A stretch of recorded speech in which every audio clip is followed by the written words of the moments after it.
Aujourd'hui, je voudrais vous parler d'un livre de Frank Arrow, qui est cinéaste, scénariste et même script doctor. Un livre qui est sorti il y a un petit bout de temps, mais qui, selon moi, est très intéressant. C'est surtout un livre qui s'adresse aux gens qui débutent, qui n'ont jamais écrit de scénario. Donc là, c'est écrire un scénario pour le cinéma, c'est le titre du livre. Mais je pense que, fondamentalement, tous les concepts qui sont abordés dans ce livre sont valables aussi bien pour le cinéma que pour l'écriture d'un scénario de bande dessinée, et même fondamentalement pour une histoire, un roman littéraire. Alors, après, le roman littéraire a d'autres règles que je n'aborde pas parce que c'est pas mon domaine, mais en tout cas vous pouvez appliquer les règles d'un scénario à un roman littéraire. L'inverse est beaucoup moins vrai parce qu'un roman c'est pas un scénario, on est souvent à la place d'un personnage, on est vraiment d'un point de vue subjectif. En tout cas pour un film c'est pas valable. Pour la réalité virtuelle, c'est peut-être un autre délire, mais bref. Ici, on aborde donc écrire un scénario pour le cinéma de Frank Arrow. Alors, je voulais vous faire des petites vidéos comme ça, des vlogs, pour vous résumer en quelque sorte des livres que je lis sur l'écriture de scénario notamment, parce que c'est un sujet qui m'intéresse particulièrement. Le storytelling, peut-être même la psychologie, j'en sais rien, parce que ça... Il y a beaucoup de concepts en psychologie, par exemple en communication non verbale, c'est aussi intéressant, c'est un truc qui peut vous aider à travailler sur le principe du show don't tell, de montrer plutôt que de raconter.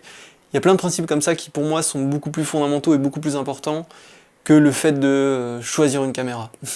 Je sais que j'ai sorti un vlog là-dessus, mais ma conclusion c'était quand même choisir une caméra, ça dépend d'abord de qu'est-ce que vous voulez faire, et comment vous voulez le faire, ça vient par la suite. C'est toujours, on en revient toujours à la question du pourquoi, qu'est-ce que vous voulez dire, qu'est-ce que vous voulez raconter. Le reste, ça sert à rien de courir après du matériel, des moyens pour réaliser votre film si vous n'êtes pas déjà très au clair sur qu'est-ce que vous voulez raconter et pourquoi. C'est la base, hein, c'est l'histoire, l'intention créative, tout ça c'est la base, c'est votre terreau pour travailler sur l'ensemble du projet. Même lors de la post-production, quoi. Je veux dire, c'est toutes les décisions créatives que vous allez prendre pendant la production, pendant la post-production, elles dépendent de la définition de votre intention et de la clarification de votre pourquoi vous voulez raconter cette histoire-là. Bref.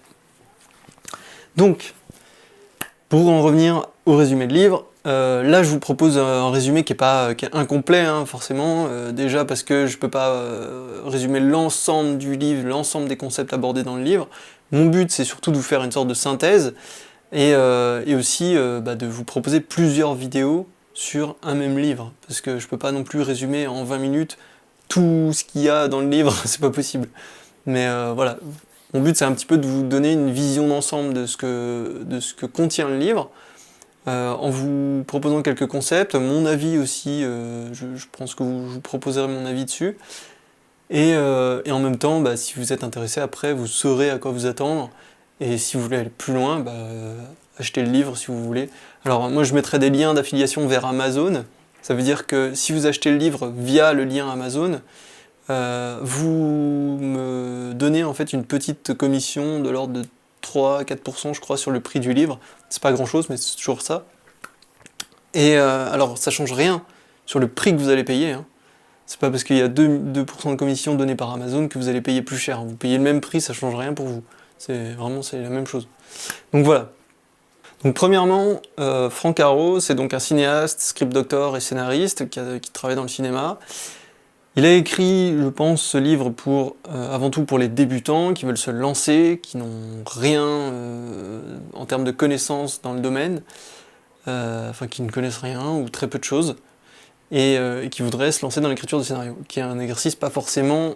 Enfin, c'est un exercice assez délicat, potentiellement assez délicat. Alors déjà, Frank Arrow introduit son livre par une idée dont j'ai déjà parlé dans un article précédemment, et avec laquelle je suis vraiment d'accord, et ça tient lieu de vérité, ça c'est clair. C'est que si vous voulez écrire un scénario, il va falloir vous plier à certaines conventions, notamment sur la mise en forme de votre scénario. Si vous ne vous pliez pas à ces conventions-là, vous perdez 90% de votre crédibilité dans le milieu professionnel. Ça c'est clair et net, parce que faut bien se rendre compte que les professionnels du milieu sont habitués à lire des scénarios. Si vous envoyez un scénario, par exemple à un producteur, et que ce scénario-là n'est pas correctement mis en forme, vous êtes le canard boiteux de l'histoire, quoi. C'est parmi tous les scénarios qu'il va recevoir, ce producteur-là, ou même un collaborateur, si vous voulez convaincre, par exemple, je sais pas moi, un directeur photo, un monteur de vous suivre dans un projet, ou même un comédien. Si cette personne-là a l'habitude de fréquenter le milieu du cinéma, de la production du visuel, elle a dû voir passer déjà des scénarios, elle a dû avoir des scénarios professionnels entre les mains. Si vous ne vous pliez pas aux conventions, au moins de mise en forme, vous perdez toute crédibilité, ou quasiment toute crédibilité.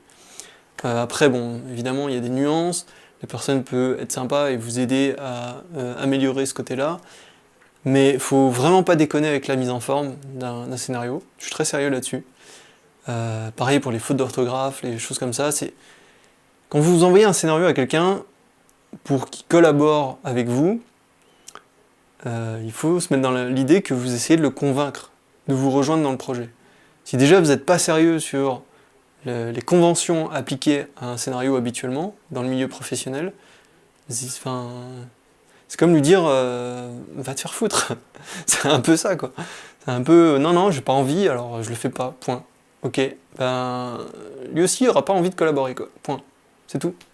C'est aussi simple que ça. Hein. Ensuite, il parle du pitch. Le pitch en général, il se présente de manière concise.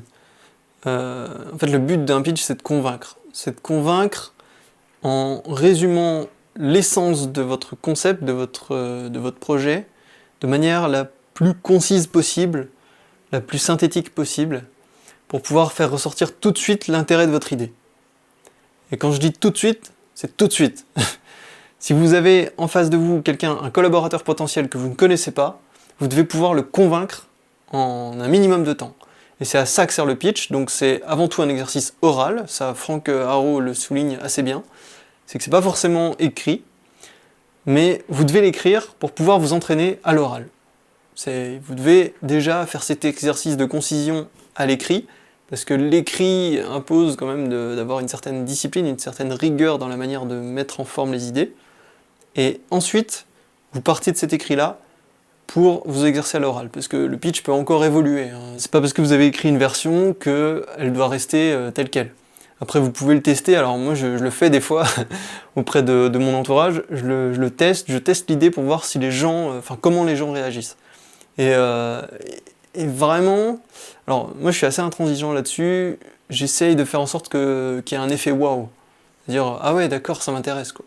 C'est tout de suite, vous le savez. Tant que vous n'avez pas trouvé une idée vraiment intéressante, les gens peuvent vous dire ouais, ça a l'air bien, mais c'est un peu vague. Voilà.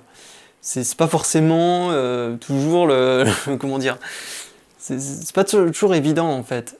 Et quand vous avez trouvé une idée qui vraiment intéresse, vous le savez tout de suite. Ça, il n'y a aucun doute en fait. C'est-à-dire que vous pitchez votre idée à votre entourage, tout de suite on vous dit ah ouais, ça a l'air vachement bien. C'est un truc, vous testerez si vous voulez. Alors après, il ne faut pas tomber dans le piège du high concept. Là, je sors un petit peu du livre. Hein. Mais le high concept, c'est quoi? C'est une idée forte qui s'exprime de manière claire, encore une fois.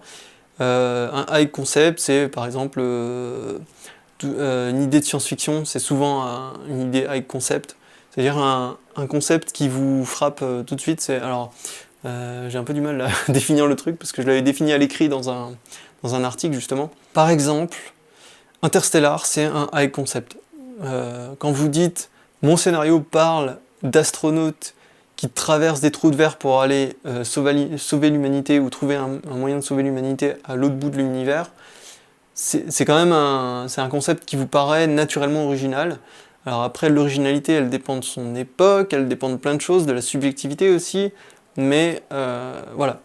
En gros, le high concept, c'est ça. Alors le pitch, c'est donc un exercice oral, c'est un exercice de concision, c'est un exercice de persuasion aussi, vous devez convaincre. Alors c'est pas un exercice forcément très évident, hein. C'est assez... ce que je vous recommande, c'est de prendre la chose de manière plus organique. Il y a aussi une part de feeling, une grosse part de feeling. C'est-à-dire que le pitch à la base, ça part d'une idée qui doit être exprimée de manière assez concise. Mais après, le débat et la discussion que vous allez entretenir avec le collaborateur potentiel que vous pouvez probablement convaincre, ce débat-là, après, c'est en fonction du feeling, en fonction de du rapport que vous entretenez avec la personne, de sa place dans le projet, donc il y a plein de choses qui rentrent en ligne de compte, qui sont pas forcément de l'ordre du pitch, du concept du pitch à la base, quoi. Pourtant, ça reste dans le cadre de la nécessité de convaincre, tout simplement. Donc le pitch, il contient au minimum 4 éléments, selon Frank Arrow. Déjà, premièrement, le personnage principal. Ensuite, l'incident déclencheur. C'est-à-dire que dans une histoire, vous avez toujours un statu quo. Au début, vous savez, vous avez toujours 3 actes. En fait, vous avez le premier acte qui expose la situation normale du personnage, la vie quotidienne du personnage.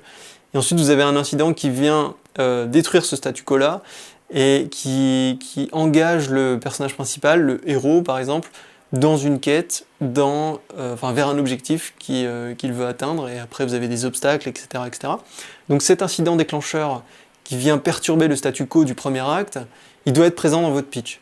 Vous devez expliquer vers quel conflit tend votre histoire. Ça c'est la troisième chose, le conflit dramatique global, il doit être présent dans votre pitch. On doit comprendre quels sont les enjeux, de manière globale, vous n'avez pas besoin d'expliquer tout en détail, c'est pas le but d'un pitch. Le but c'est de faire simple et impactant, c'est toujours ça. Donc ça, le conflit dramatique global, il doit être présent dans votre pitch, il doit être retranscrit à travers le pitch. Donc ça c'est la troisième chose, ça fait 3 choses, excusez-moi. Ça fait première chose le personnage principal, deuxième chose l'incident déclencheur qui perturbe le statu quo du premier acte, et troisième chose le conflit dramatique global. Ça, c'est les 3 premières choses. Et la 4e chose, c'est la promesse de genre. La promesse du genre de votre histoire. Alors, selon Frank Arrow, c'est facultatif. Je veux dire, vous pouvez vous passer du genre. Mais je vous le recommande quand même parce que le genre, c'est un critère de sélection très important.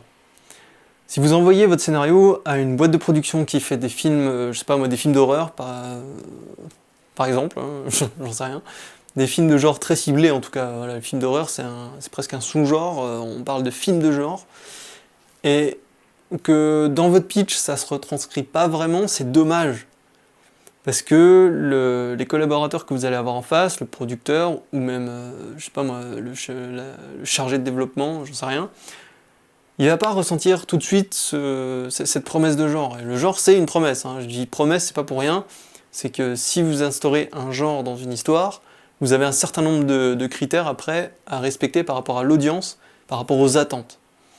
Donc voilà, le genre, moi je vous recommande quand même de le faire, je vous recommande de le retranscrire, parce que c'est pas parce que... il faut avoir cette vision de ciblage plus précis. Je m'explique, si vous écrivez un pitch, si vous pitchez un scénario et que le genre ne se retranscrit pas à travers votre pitch, vous restez assez vague.